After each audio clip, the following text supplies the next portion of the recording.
안녕하세요. 저는 동두천시 정신건강복지센터에서 근무하는 정혜선입니다.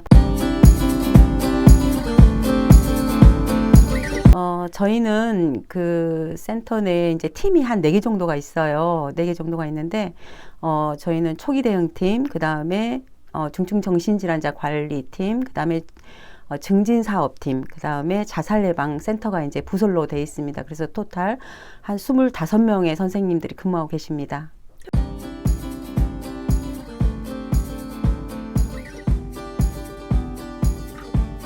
그 임상 같은 경우는 우리 학생들이 실습을 나가게 되면 그냥 그 의사의 오도하에 그냥 간호사들이 뭐 인젝션 한다거나 그 다음에 약물 같은 거 이렇게 처방한다거나 뭐 이런 그 다음에 임상에 나가면 학생들이 그냥 대상자의 어떤 심텀, 증상적인 부분만 관찰하고 그거에 따라서 이제 간호 뭐 중재를 적용한다든지 이런 정도만 한다라고 하면 지역사회 같은 경우는 이제 심텀이 그렇게 심하지 않아요. 대상자분들이. 그러다 보니까 대상자들의 어떤 재발 방지를 위해서 하는 우리가 그런 어떤 것들에 대한 걸 하기 때문에 사례 관리라든지 사례 관리에서 약물 관리, 여러 가지 뭐 증상 관리, 그다음에 스트레스 관리 대상자들의 그다음에 가족의 문제가 있다면 가족 상담까지 진행하는 것들이 있고 저희는 또 이제 그런 어떤 그 대상자들의 어떤 3차 예방에 근거를 두고 하는 그런 사업만 하는 게 아니고 학생들이 나와서 볼 때 저희가 뭐 1차 예방에 근거를 두는 뭐 지역사회 전체를 대상으로 하는 그런 인식 개선 캠페인이라든지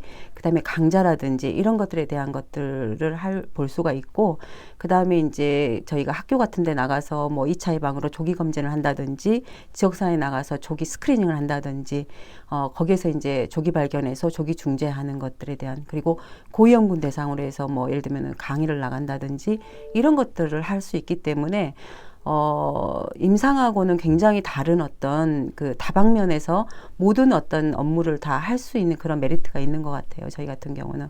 그래서 어쨌든 간에 임상하고 다른 거는 임상에서는 대상자들만 볼 수 있지만은 지역에 나와서 우리가 실습을 하게 되면은 결국은 시민들 대상으로 하는 건 뭐 예를 들면은 저희 이미 걸려버린 어떤 대상자들을 하는 사업들 이런 것들을 다 여러 가지를 볼 수 있는 그런 장점이 있는 것 같아요.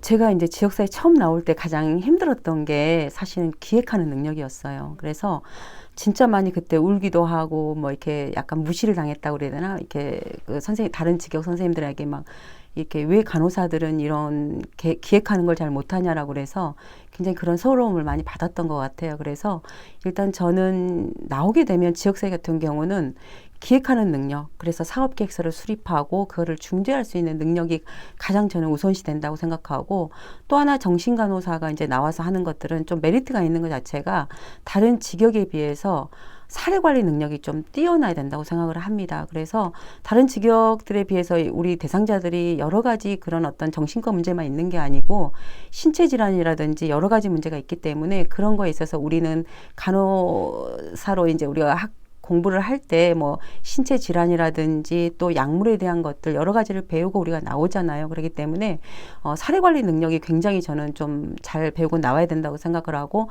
그거에 대해서 굉장히 우리 정신간호사의 역할이 중요하다고 생각을 합니다.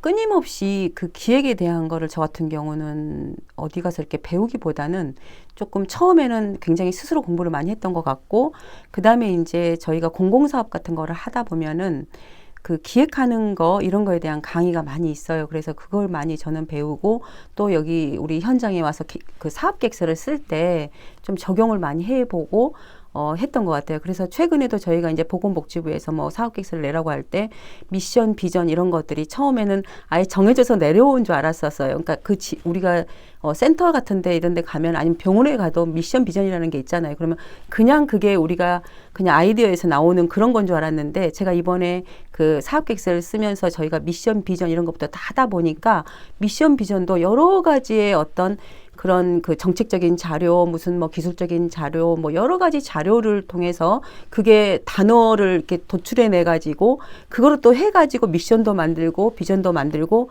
그거에 따라서 전략 목표라든지 전략 과제라든지 이런 것들이 나오게 되더라고 보니까 그래서 그런 것들을 끊임없이 저는 배우고 익히고 또 적용해보고 그러는 것 같아요. 네네.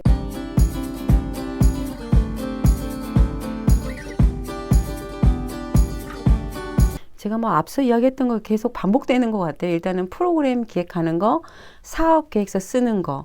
그렇기 때문에 사업 계획서 쓸 때는 우리가 그 앞에 보면은 굉장히 그런 조사 같은 걸 많이 해야 돼요. 그렇기 때문에 통계적인 부분이라든지 이런 것들을 어디서 도출해내는지에 대한 부분들을 조금 많이 알아놓으면 좋을 것 같고 기획하는 거, 그다음에 프로그램 그 우리가 계획서 쓰는 거 이런 것들에 대한 부분들이 되게 중요할 것 같고 또 하나는 이제 그 정신질환자 관련해서 저희가 또 간호사들이 잘할 수 있는 게 또 교육이잖아요, 되게. 그렇기 때문에 정신건강 관련된 거, 약물에 대한 것들에 대한 교육들, 정신질환자 관련된 강의하는 스킬, 이런 것들에 대한 부분들, 그리고 사례관리 능력에 대한 부분들을 조금 많이 배우고 나오셨으면 좋겠다는 생각이 듭니다.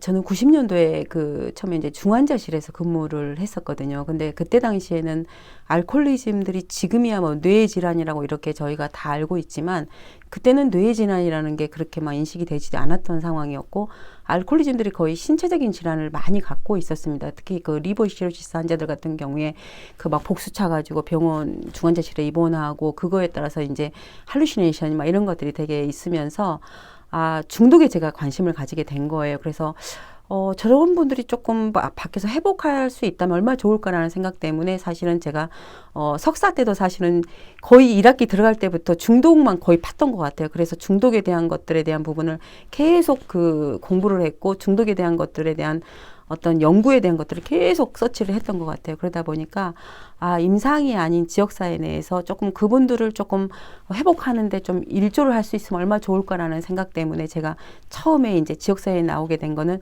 그래서 처음에 제가 2003년도에 중독통합관리지원센터 옛날에는 알코올 상담센터였거든요. 그래서 제가 거기서 근무를 시작하게 됐던 것 같아요.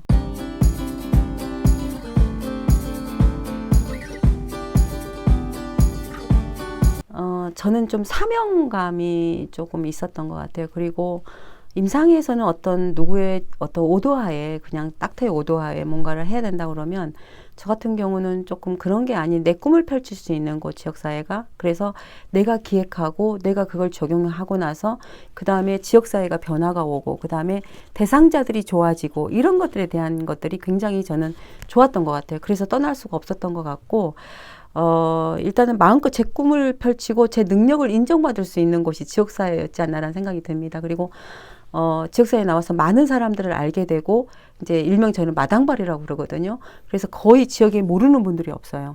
모르면 간첩일 정도로.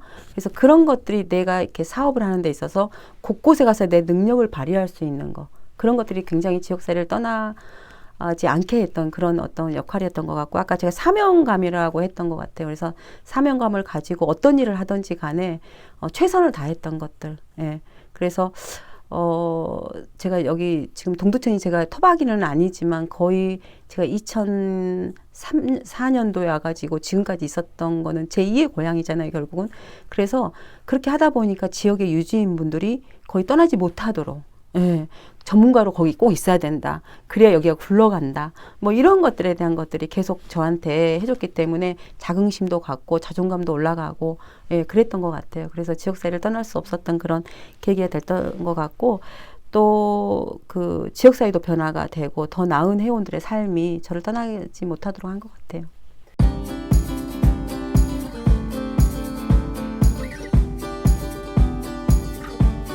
사실 그 박사 공부를 하면서 저는 이제 여기를 들어오게 된 것도 이제 기였는데 사실 학업을 유지하기가 되게 어려웠어요. 그래서 일단은 환경 자체가 공부를 하도록 만드는 그런 제가 이제 2004년도에 박사를 들어갔거든요. 그런데 지역사회 내에서 사실 그 당시에 박사를 공부하는 사람이 별로 없었어요. 거의 없어서 제 연가를 빼고 나가야 되는 그런 상황이 되면서 거의 4번을 휴학을 했던 것 같아요.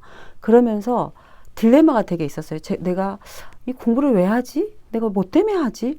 이런 생각, 딜레마가 많이 있었었는데 그럼에도 불구하고 저는 사실 재밌게 공부를 했거든요. 그리고 거기서 배웠던 것들에 대한 부분들을 지역사회에 나와서 어떤 사실 공부하면서 간호 이론 같은 걸 우리가 배우잖아요. 그런데 그 간호 이론을 통해서 대상자들한테 적용하는 거, 이런 것들이 굉장히 저는 좋았고, 그 다음에 그거 하면서 또 여러 가지 저희가 또 많은 역량 강화를 하잖아요. 그러면서 기획하는 거, 아까 말했던 것처럼 프로그램을 기획하고 사업 계획서 쓰는 것들에 대한 부분들도 많이 저희가 배우게 되고, 그 다음에 이제 했던 부분 중에서 이제 사례 관리 같은 거, 그런 것들도 저희가 굉장히 전문적으로 하게 되고, 전문적인 어떤 그런 강의 능력도 많이 됐던 것 같아요. 그래서 제가 만약에 그런 박사 공부를 안 했고 준비가 되지 않았더라면 이런 어떤 특히 어디 가서 강의를 한다든지, 지역사회에 나와서 저희가 강의를 되게 많이 하거든요. 근데 그런 것조차도 못했을 것 같아요. 그런데 내가 거기서 많이 그래도 간호에 대한 전문적인 것들을 집중적으로 정신간호학이라는 걸 했기 때문에 감이 나가서 뭔가 내가 전공을 하고 이런 것들을 능력을 발휘할 수 있지 않나라는 생각이 듭니다. 그래서 중요한 거는 사례 관리할 때 되게 많이 간호인론을 적용해서 했던 것 같고, 그 다음에 강의하는 것들에 대한 부분이 제가 석사 박사 공부하면서 많이 그런 것들에 대한 것들이 역량 강화가 됐던 것 같습니다.